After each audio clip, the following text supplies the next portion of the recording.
কিছুদিন আগে কয়েকজন হচ্ছে নোবেল বিজয়ী একসাথে হয়েছে, একটা মিটিং করতেছে, তা বলতেছে যে মানুষের জীবনের জন্য দরকার এরকম সবচেয়ে প্রয়োজনীয় দুইটা লাইন বলতে হবে, দুইটা, এর বেশি বলতে পারবে না। তো অনেক হিসাব কিতাব করে অনেকজন বিজ্ঞানী তো নোবেল নিছে, সবাই একটা একটা একটা একটা করে বিভিন্ন জন বলছে।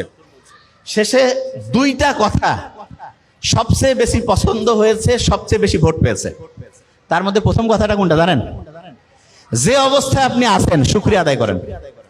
তো এইটা যখন আমি পড়লাম তখন মনে হলো আমরা যে সূরা ফাতিহা পড়ি, আলহামদুলিল্লাহ রাব্বিল আলামিন, আল্লাহ তুমি আমাকে যে অবস্থায় রাখছো ভালো রাখছো, এইটা হচ্ছে এক নম্বর প্রয়োজনীয় এবং প্রত্যেক নামাজে প্রত্যেকবার শুরুতে বলতেছি, এবং এইটা জীবনের জন্য এক নম্বর দরকার। তার মানে নামাজ হচ্ছে আল্লাহর সাথে কানেকশন করার সাথে আমার নিজের ভালোর জন্য দরকার বেশি। নিজে ভালো থাকবো কখন? যখন আমি চিন্তা করি যে আল্লাহ আমাকে তুমি যে অবস্থায় রাখছো ভালো রাখছো। আর দ্বিতীয় কথাটা কি দরকার? সেটা হচ্ছে মানুষ দীর্ঘদিন ভালো থাকতে পারবে, মানুষের ব্রেইন সুস্থ থাকবে, মানুষ হচ্ছে উন্নতির দিকে যাবে কখন? যখন কেউ রেগুলার পড়াশোনা করে।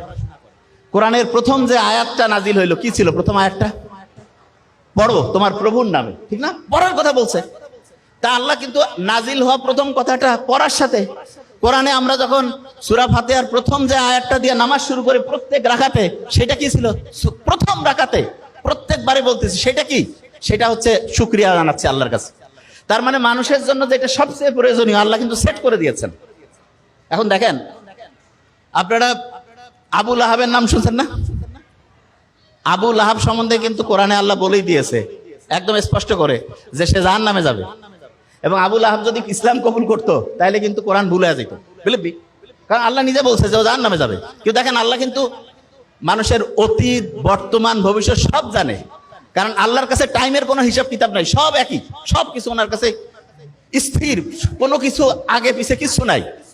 এবং উনি বলে দিয়েছে আবু লাহাব হচ্ছে যে আগুনে পুড়বে, তার স্ত্রী গলার মধ্যে রশি লেগে হচ্ছে মরবে, এবং দুইটাই প্রমাণিত হয়েছে, দুইটাই। আবু লাহাব ইসলাম কবুলও করলো না, সে যদি খালি কবুল করতো আলাদা হয়ে যেত ইতিহাস।